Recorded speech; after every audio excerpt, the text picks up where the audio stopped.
Nagsisimula ang pelikula sa isang nakakaintrigang patalastas tungkol sa itsura ng mga lalaki.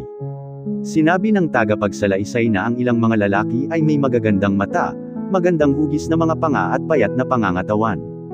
Ngunit hindi sila ang pagtutuunan na tinangpansin sa sandaling ito. Ang mga lalaking kabaliktaran ng mga nabanggit na katangihan ay ang mga nangangailangan ng tulong. Ito ay nang ipinakilala sa atin ng isang bagong invention na tinatawag na the handsome suit. Ito ay isang bodysuit na idinisenyo lalo na para sa napakataba at pangit na mga lalaki upang maging kaakit-akit sila sa isang iglap. Hindi nito binabago ng tuluyan ang kanilang itsura, ngunit sa isang handsome suit ang mga lalaking naging pangit sa buong buhay nila ay maaaring matikman kung ano ang pakiramdam na nasa kabilang panig ng spectrum. Isa sa mga biktima ng kanyang itsura ay ang 33 taong gulang na si Takuro. Siya ay isang kamanghamanghang kusinero na nagmamay-ari ng isang restaurant at may mahusay na personalidad. Mahal ng lahat si Takuro bilang isang kaibigan, ngunit sa sandaling subukan niyang lapitan ng isang babae sa romantikong paraan. Naaalala niya ang kanyang timbang, ang kanyang malapad na ilong, at ang kanyang hindi umiiral na jawline. Mula noong kanyang teenage days, tinanggihan siya ng kabuoang 101 babae. Hindi lang iyon kundi 52 sa mga babaeng iyon ang tumakbong umiiyak at 25 ang nagsumbong sa kanya sa pulisya. Ang buhay pag-ibig ni Takuro ay walang iba kundi isang malaking biro na lubhang nakaapekto sa kanyang kumpiyansa. At ang ugat ng lahat ng kanyang problema ay ang kanyang pangit na mukha. Dahil dito, siya ang perfectong kandidato para maging brand ambassador handsome suit. Isang hapon, nagtatrabaho si Takuro sa kanyang restaurant gaya ng dati nang lumapit sa kanya ang isang magandang babae na nanyangalang Hiroko. Interesado siyang mag-apply sa restaurant bilang waitress. Nang hindi man lang tumitingin sa biodata, kinukuha siya ni Takuro at natutuwa siyang magkaroon ng kasing ganda niya na nagtatrabaho sa tabi niya. Sa pagdaan ng mga araw, mas lalong nahulog ang loob ni Takuro kay Hiroko. Sa tuwing tititigan siya nito at hindi umaalis ang tingin, iniisip niyang ipinapahayag nito ang kanyang pagmamahal. Nang wala si Takuro, tinanong ng isang matandang staff si Hiroko kung bakit gusto niyang magtrabaho sa restaurant gayong may mas magandang pagkakataon para sa kanya sa lungsod. Ibinunyag ni Hiroko na dumating siya sa restaurant ilang buwan na ang nakakaraan kasama ang kanyang ama. Noong panahong iyon, isang lalaki ang nahuli dahil sa hindi pagbabayad ng bill pagkatapos kumain.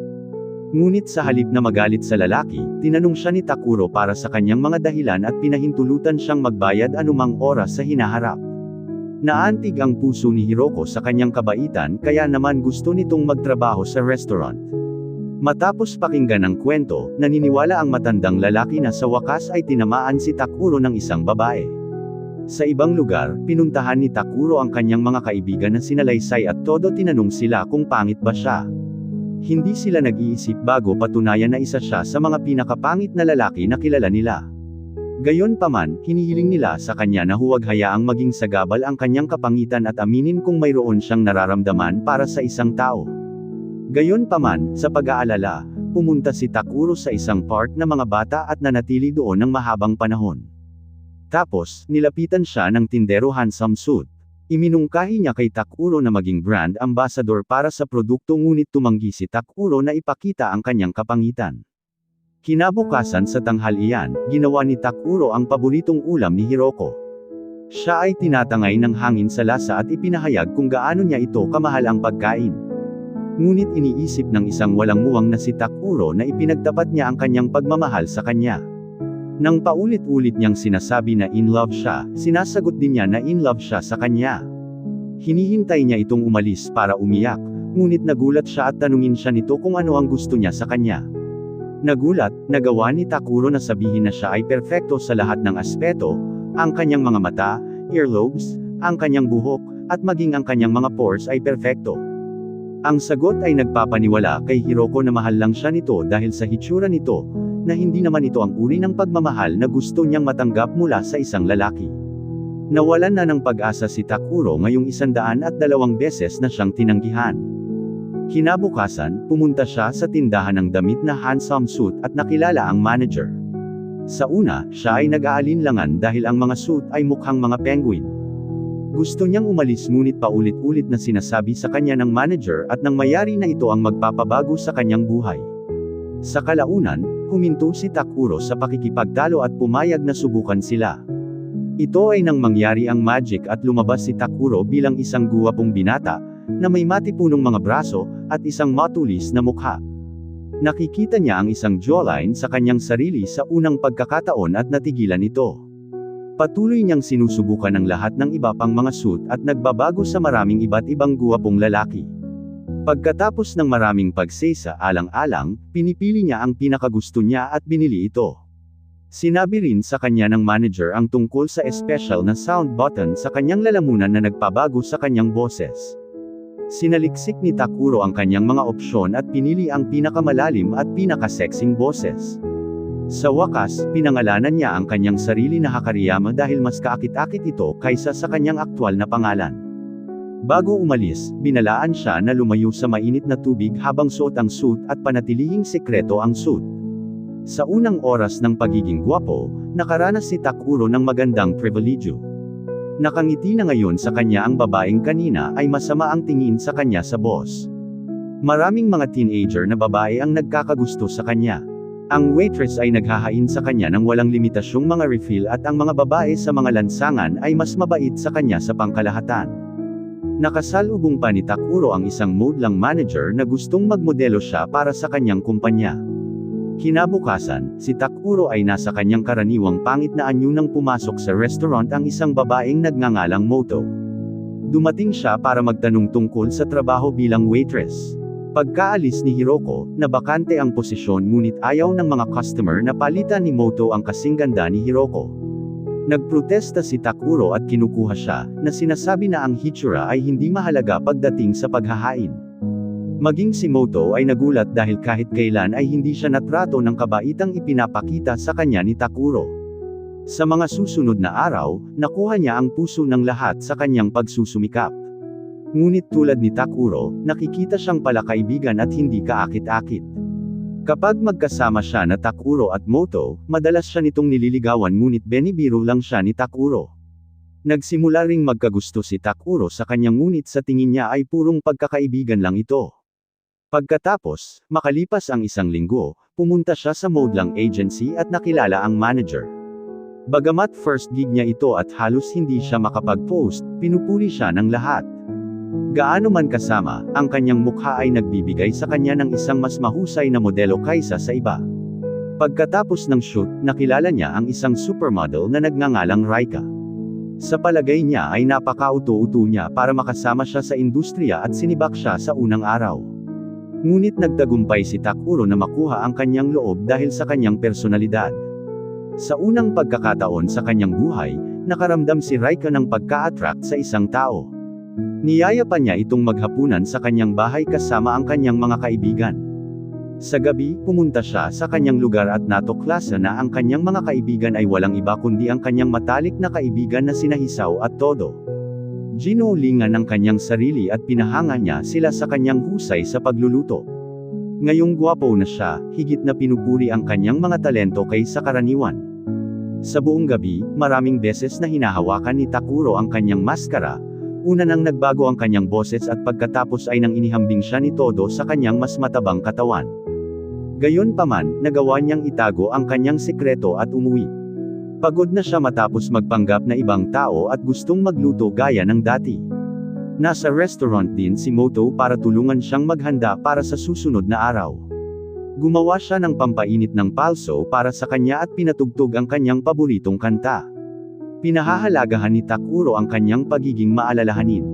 Nag-usap sila tungkol sa iba't ibang bagay at hindi sinasadyang nahawakan ang kanilang mga kamay habang nag-uusap.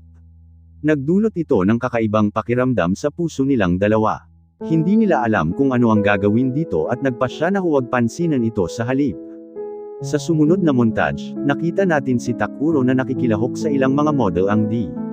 Siya ay nasa mga advertisement at billboard at nabubuhay sa kanyang pangarap. Kahit saan siya magpunta, sinusundan siya ng mga grupo ng kababaihan at sa wakas ay makakapili na siya ng makakasama. Habang lumilipas ang panahon, si Raika ay nagsimulang mahulog sa kanya dahil sa kanyang pagkatao ngunit siya ay naaakit pa rin kay Hiroko lamang. Nang sigurado na siyang naabot na niya ang kahanga-hangang tagumpay, sa wakas ay pinuntahan niya si Hiroko sa kanyang guwapong sarili. Ipinadema niya sa kanya ang kanyang nararamdaman kagaya sa mga pelikula. Ngunit para kay Hiroko, siya ay isang estranghero para lapitan siya. Pagkatapos mag-excuse, siya ay umalis, pero ang nangangarap na Takuro ay inisip na nahihiya lang siya. Kinalaunan sa araw na iyon, lumabas si Nemoto at Takuro para mamili sa mga pamilihan. Sa kanilang pag-uwi, napansin ni Moto na hindi maganda ang mod ni Takuro. Par-agamaan ang pakiramdam niya. Iminumungkahi niya na maglaro sila kung saan kailangan nilang kunan ng litrato ang mga masasayang tao sa palengka. Sa una, iniisip ni Takuro na ang ideya ay kalukuhan, ngunit sa pamamagitan ng paglalaro na pagtanto niya na ang kaligayahan ay nagmumula sa maliliit na bagay sa buhay.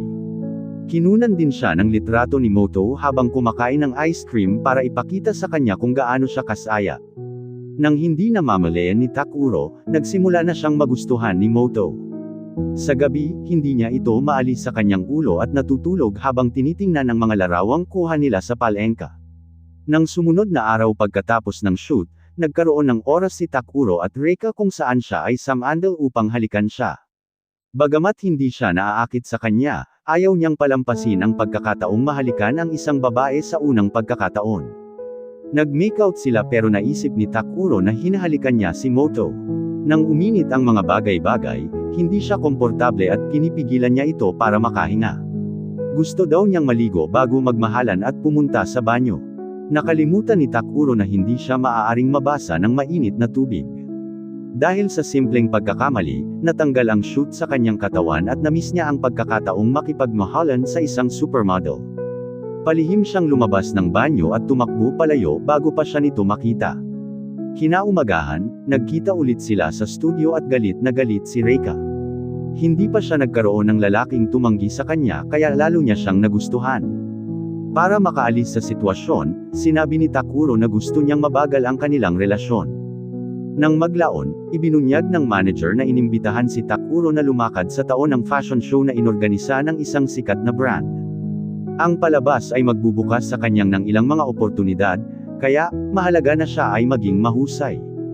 Pagkatapos ng talakayan, ipinaalam kay Takuro na kailangan niyang maligo ng mainit para sa shoot ngayong araw. Tumanggi siyang gawin iyon at gumawa ng dahilan. Naniniwala ang lahat sa kanyang, ngunit ang isang dating modelo na nagseselos sa tagumpay ni Takuro ay naghinala na may mali. Sa gabi, lahat ay nasa isang party na inorganisa para sa kanyang kaarawan. Pumirma si Takuro ng isang deal na $5 milyong sa kumpanya ng pagmamodel. Sa pag-iisip na wala nang hihigit sa kasiyahan niya, binuhusan siya ng maiinit na kape ng seloso na model.